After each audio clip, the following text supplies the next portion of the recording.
First of all, thank you everyone for coming. It's really special to see everyone here today. And my name is Richard Hawkins, and I am George Fujimori's son-in-law. On behalf of the family, I want to thank you all for joining us to remember and to celebrate George and his life. Now, George actually planned this service, no joke. And he had 3 requests for us to honor. The first one, keep it short, don't talk too much. Number 2, have the bagpipes play Amazing Grace. A recording is good. And 3, make sure, and this is the most important one, make sure the food has flavor. So, we will start with honoring request number 1. We're going to tell you a little bit about George's personal history. Frank and Tamiko Fujimori, his father and mother, lived up in Fresno and were farming strawberries when he was born. He was their first child, and Frank and Tamiko named him Yoshio, which means a good man. In the first grade, little Yoshio decided to change his name after he heard the story of George Washington, the father of our country. He liked the story so much, he named himself George. When the strawberry farm went bust, Frank moved the family down to Hollywood, home to orange tree groves and silent movie stars. His dad became a gardener for Charlie Chaplin and for the beautiful actress Billy Dove. Miss Dove took a shine to little Georgie, and as he would occasionally accompany his dad to work, she paid him a whole $1 just to sweep her front walkway. Even back then, the girls liked him. And as little Georgie grew into George, there were 2 things that defined his youth: athletics and love. At Roosevelt High School, George became a star athlete in 2 sports. He was quarterback for the varsity football team, and in track, he set a record that stood for 19 years until Willie Davis, who would later play for the Dodgers, broke it. On May 26, 1939, at a track meet in Los Angeles, George hit 23 feet 6 inches in the long jump. George Fujimori was an all-American boy, an athlete with an easy manner and a look all the girls liked. But one of those girls had already staked her claim on George way back before high school. Now this is the love part. In 1931, George transferred from one elementary school to another and was the new kid in the same 4th grade class as Esther Yoshino. And on that day, when she first saw him, Esther, just 10 years old, decided she was going to marry him. And she stuck to it. For the next 7 years, she followed him around, attending all of his games and track meets, stood in front of his house just staring at his window, and even left a picture of herself in his mailbox. She was a stalker. But back in the day, that was cute. She chased him until he finally caught her. George said it was the best thing that ever happened to him, and it was. First of all, Esther's physical beauty was remarkable, but even more remarkable was that her empathy for others eclipsed her beauty. Her heart was as big as a harvest moon on a clear night, and that wore off on George. She was good for him. And when necessary, she got after her high school sports star boyfriend when his confidence got a little too confident. By the time George and Esther began to date seriously, Frank, George's dad, had changed professions again and was working as a chef at Yamato Hall in Little Tokyo. Yamato Hall was a favorite hangout for the Yakuza, or gangsters, back in the day. One of the Yakuza took a vacation to the Pokey and left his Model A in George's care. That's how George got a car to use when he courted Esther. Only problem was, it had a small tear in the cloth roof on the passenger side. Out on a date one evening, Esther wore a fashionable hat with a low brim. Then it began to rain. The rain flowed in through the slit in the torn roof and collected in the brim of Esther's hat. When she leaned forward, water poured out of that brim like from a bucket. Okay, the only reason I'm telling you this story is because George thought it was the funniest story ever and would shake with laughter every time he told it. Well, when I asked him how Esther had felt about it, George stopped laughing. After graduating high school, George got a job at the 9th Street Market hauling produce. He was making $34 a month. He and Esther were in love, and his future looked pretty straightforward. Marry Esther, work at the market, raise a family. And then it happened. He was in a movie theater when the projector stopped. Lights came up and everyone was told to go home. At home, he listened to the bulletins on the radio, just like everyone else across America, and the news was not good. George said he didn't even know where Pearl Harbor was. But the backlash to all Japanese Americans, including him, was immediate. Now, George had experienced his skirmishes with racism growing up, but his best friend, Eugene Ziff, had always figured a way around. Once at a swimming pool, once at a dance hall, the owners had pulled George aside and told him he wasn't allowed in with the rest of the kids because he was of Japanese ancestry. What the owners didn't foresee was that George's best friend, Eugene, understood economics in a real and direct way. Eugene told the owners all the kids who had come with him and George would immediately leave if George wasn't allowed in. And there were a lot of kids in their group with money to pay for admittance. Profit trumped racism, and George was allowed to go inside. But this new backlash was based in fear, and fear is more powerful than money. Not even Eugene could stop it. When the orders to go to the prison internment camps came, George and Esther, well, they did the only thing they could do. They ran off to Vegas and got married. That way, they could not be sent to different prison internment camps and lose each other. Block 26, Barrack 14, Apartment 3 in Manzanar Relocation Center was the newlyweds' first home. Esther soon became pregnant, and George soon became one of the police department's 4 horsemen of Manzanar. As a mounted police officer, George was given a white horse named Ginger. He claimed he got the white horse because he was always the good guy. Riding Ginger, George patrolled the grounds just outside the barbed wire, a favorite place for young lovers to sneak off and hide in a ditch that steals some precious privacy. Imagine yourself hiding in one of those ditches. Finally, in the arms of your lover, whispering sweet nothings to each other as you close your eyes, anticipating that tender kiss when suddenly you hear,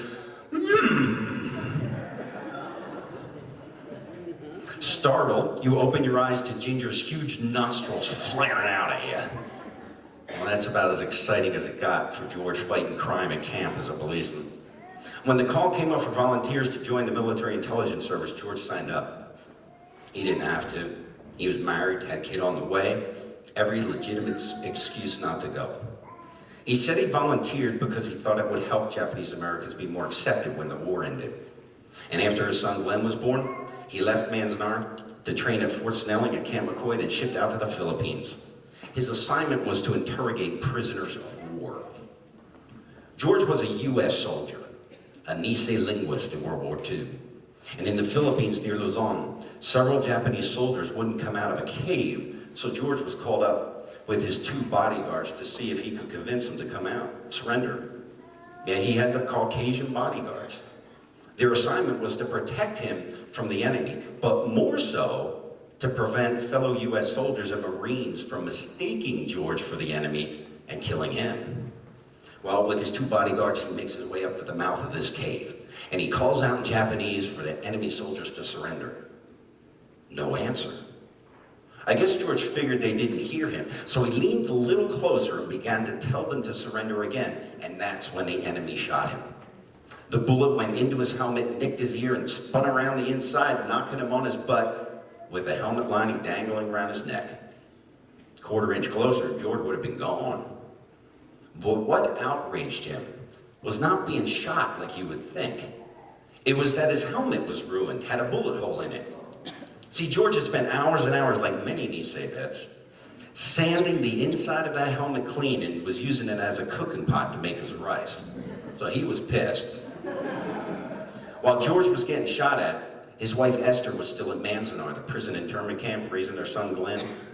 Every week she'd write George a 20-page letter, both sides of the pages, about everything from soup to nuts.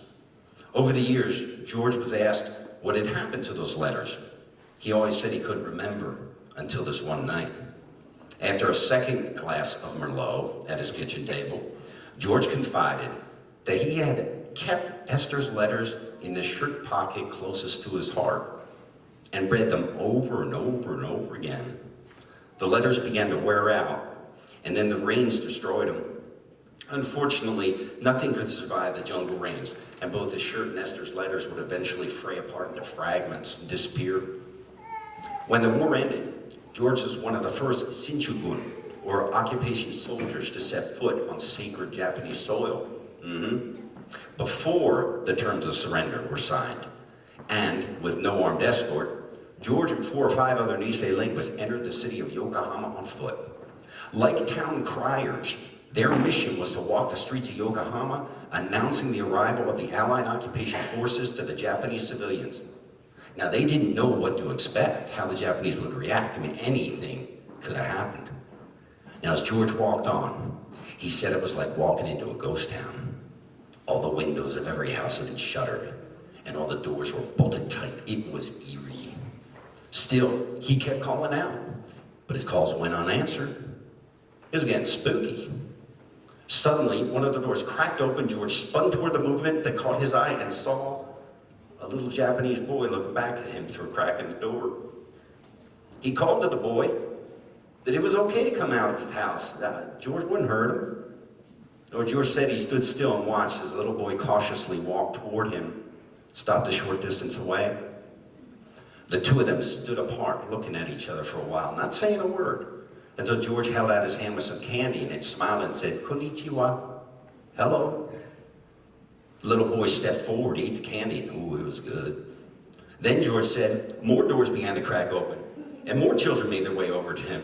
The street soon filled with kids, all wanting candy, but George didn't have enough to go around, so it became, well, sort of a pain in the ass. But by that time, mothers had come out of their houses and began asking George questions. Who are you? What are you going to do? What's going to happen to us? Then George said he explained that his parents had immigrated from Japan to America and that he was an American fighting for his country even though he was of Japanese ancestry. Well, they'd never heard such a thing as Japanese fighting Japanese. But more than that, they were fearful about what was going to happen to them and their kids. They needed an answer from him. The army had trained George to speak Japanese military language and to interrogate prisoners, but nothing he had learned in the army or while working at the 9th Street Market had taught him how to calm the fear a mother has for her child and their future in a defeated land. 57 years later after that event, George sat across from me in an interview when I asked him, "So what'd you tell them?" With visible anguish on his face, he said, "I couldn't explain to them why, what was going to happen. I just told them, please don't be afraid." Although he didn't quite have the words of comfort for them that day, his actions, giving candy to the kids, taking time to listen to their mothers, well, that spoke comfort. He served in occupied Japan for a year running the PX at Yokota Air Base. There were a lot of rules and regulations about US soldiers interacting with Japanese civilians. But like most of the Nisei assigned to occupation, when George saw the Japanese suffering, he did what he could to ease it. For the Japanese nationals who worked for him at the PX, he broke the rules when he met him off base at the train station. He met them there to give them candy that he'd snuck out of the PX for them to take home. He brought local kids to the base mess hall on Thanksgiving Day so these little Japanese kids could enjoy a full meal, which they rarely had. And by that time, he'd met up with Jumbo, a friend from Boyle Heights, who got stuck in Japan during the war. Well, Jumbo seemed to know everybody from Yakuza to officials in the Imperial Palace. So George asked him to do something special for the kids on that Thanksgiving Day. And on that day, Jumbo finagled it so the Imperial Orchestra came into the mess hall to play for the children. That was a rare moment of joy in a time and place where the suffering and pain, well, it was as haunting as the combat George had seen. He never quite shook off those war and occupation experiences. He just lived with them. Honorably discharged, George traveled to Chicago, where Esther had moved herself and Glenn. Now, Esther had had enough discrimination in California and thought Chicago might be a bit friendlier. Well, it wasn't quite a Norman Rockwell homecoming, but pretty close. And it was then that George got to meet his now 3-year-old son, Glenn, whom he had not seen since he left Manzanar to serve. Glenn was uncertain about George at first, wondering, who is this strange man hugging my mommy? Well, in Chicago, George and Esther started out in the neighborhood around Clark and Division, like most, then moved to Rogers Park, just north of downtown, and lived there for 40 years. They had 2 more children, both girls, Lori and Wendy. And every Sunday, Esther got the day off because George got the kids. That was the deal. And every Sunday, George would take the girls to Lincoln Park Zoo because he loved seeing the wild animals. The girls asked to go to the Museum of Science and Industry or the Art Museum or anywhere else, but somehow they always ended up at the zoo. And in Chicago, George became a carpenter and a master cabinet maker, joined the unions and got work mostly in display shops, building exhibits for conventions or building a special project for different companies. Now, while he worked at Gardner Displays, they let him use the shop for some side work George had taken on from a new startup company called Playboy. Playboy liked his work and kept asking George to do more and more and more. Well, in short order, Playboy wanted to hire him and made George an offer he couldn't refuse. A huge pay raise and a fully equipped shop to work in. He left Gardner and started working for Playboy 2 weeks before Christmas, 1953. And even though he had only worked there 2 weeks, when he opened that first paycheck, it included a Christmas bonus, just like everyone else. Over the years, George has been asked a lot about what he'd seen at Playboy. And he never said much. But if you ask him about Hugh Hefner, George would have told you that Hugh Hefner treated him with respect. Never questioned his loyalty and identity, and always showed his appreciation in tangible terms. He worked there for 16 years, then Playboy went public on the exchange, the bean counters took over, and George and the shop were eliminated. Hef gave him a hell of a severance package, good to George to the end. Now, in those 16 years, George did some incredible work. Among the many things he built for the mansions, apartment, and clubs was Hef's personal bed, the well-known round bed that vibrates and turns. He built an 8-foot model of the bunny jet, scaled to the size of a Barbie doll. In fact, much to their chagrin, he used his daughter's Barbie dolls for the Playmates, a G.I. Joe doll for Hef, made the clothes himself for them all, and even carved a wooden pipe for the Hef doll. He built an inlaid Monopoly table, portable backgammon game case, and out of a block of wood, even carved the signature bunny head to fit the front of a fireman's hat. He did that carving all in one night and finished in time to deliver it for a photo shoot the following morning. George was not only a master cabinet maker, he was a craftsman. Really an artisan in the truest sense of the word. He could work with a variety of materials, from soft and hardwoods to acrylic and plastics to metal to cloth, and he could create models and replicas to whatever scale required. He possessed a remarkable talent, and he used it well. Not everyone, however, admired his gift. His mother-in-law, a severely Christian woman, chastised George for being a mere carpenter, as though he was from the Etta class. Without irritation or malice, George simply asked her, well, wasn't Jesus a carpenter? And that is how George dealt with most conflict. That and his famous Fujimori hand wave of dismissal with a shikataka knife thrown in for good measure. Now, after Playboy, George continued to work for display shops, moved back to California with Esther, worked some more, and then retired at 70. When Esther passed away in 1990, George had little to do but walk malls for exercise, eat at his favorite restaurant, watch sports, and read the newspaper, but then he met Kanekune.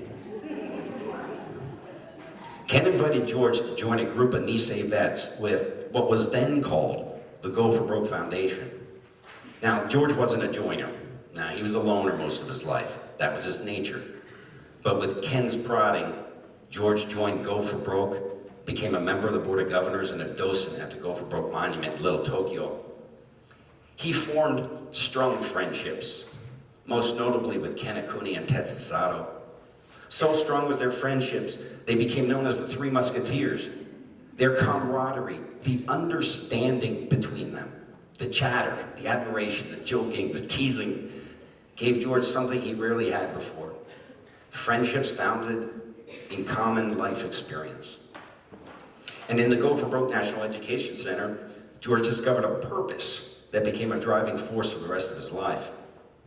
For the last 20 years or so, George committed himself to be part of the effort to talk about the Nisei vets and the Japanese American story. Despite his 80% hearing loss, Go for Broke sent him out in public to talk story. One of those times, Robbie Chabot Martin drove the Three Musketeers to Simi Valley to speak at a city event honoring Japanese American World War II vets and Tuskegee Airmen. The three of them were part of a panel, set up on a stage, each with their own microphone. They were all asked questions, and Tetsu and Ken talked for a while, as did the Tuskegee guys. Then George was asked a question. He just sat there. He didn't say a word. After an uncomfortably long pause, Ken and Tetsu called out to George, "Answer the question." As he turned to Ken and Tetsu, George leaned into the microphone and said, "I can't hear shit."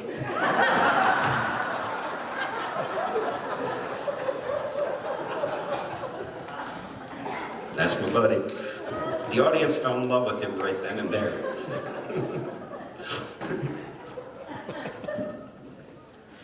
Even with his hearing loss, George continued to volunteer to speak about Japanese American story. Not only did he do this on discussion panels, but also as a docent at the monument and in interviews with students, teachers, oral history projects, newspapers, TV news, magazines, and filmmakers. Now, he wasn't a speech maker. He was definitely not good at that. But if he heard you, he was really good at answering questions. That I know. He was a great interview. Last couple of years were tough on him with health issues. And when the end was coming, he said he wanted to die at home. With Lori holding his hand on one side and me on the other, he quietly passed away. It's as good as those kinds of things get. And there we have it. Personal history of George Fujimori. Some stories to highlight the arc of his life, where he started to where he ended up. A few stories about the ebbs and flows of his experience. But of course, like anyone's life, there is much more to it. And I'd like to add just one more thing. George was a man grounded in the practical.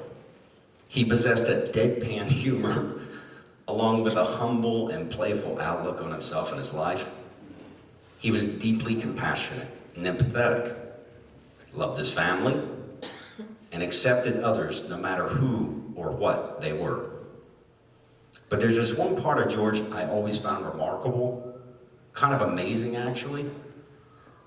Contrary to everything he'd been through, the racism, the prison internment camps, war and occupation, discrimination, George was always hopeful for a better outcome, no matter how ugly things got around him.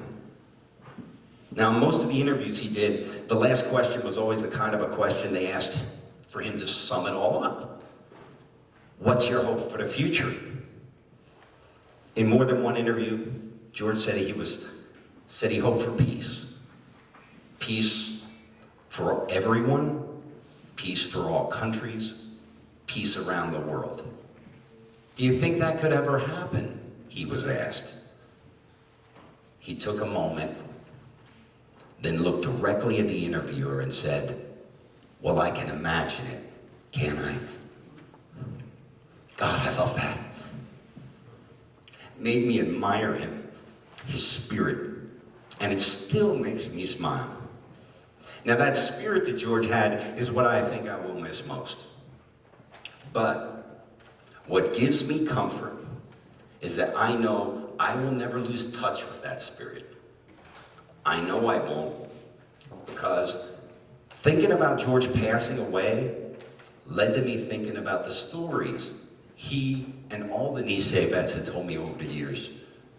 And that led me to write what I know about stories and George and Nisei vets. And this is what I come up with.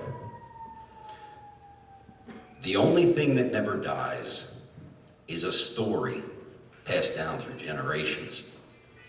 It is worth retelling over and over, because the spirit of the story causes our hearts to be stirred, our imaginations to be aroused, sets humanity on display, and always has some humor to help us remember it. That's why those kinds of stories are worth retelling, why they never die. Hey y'all, we have such stories. Stories worth passing down. Because George and all the Nisei vets, we have them. I know what George would say. Well, naturally.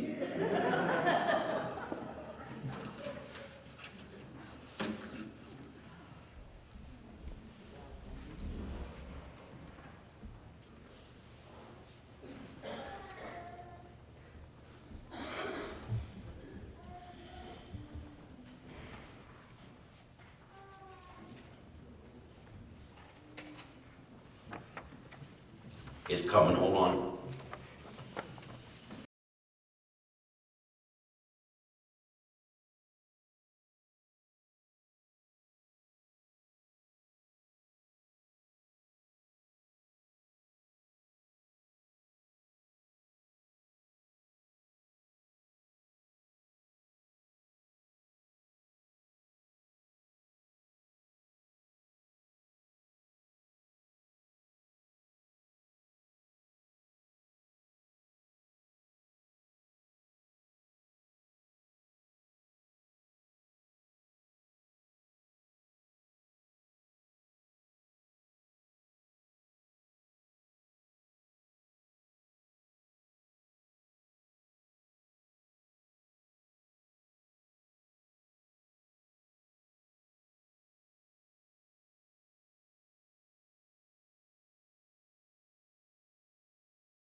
Thank you so much for coming. Like special thanks to Ron Yamada, Robert Horstein, Scott, and Susan Takahashi. They came last night and helped us. Hang on, my hockey team's coming out, hang on. Okay, I'm back. So thank you, I was really touched by that. They came out and helped us. I want to thank the VFW and y'all for coming. We got food here, and like George said, make sure it's got flavor.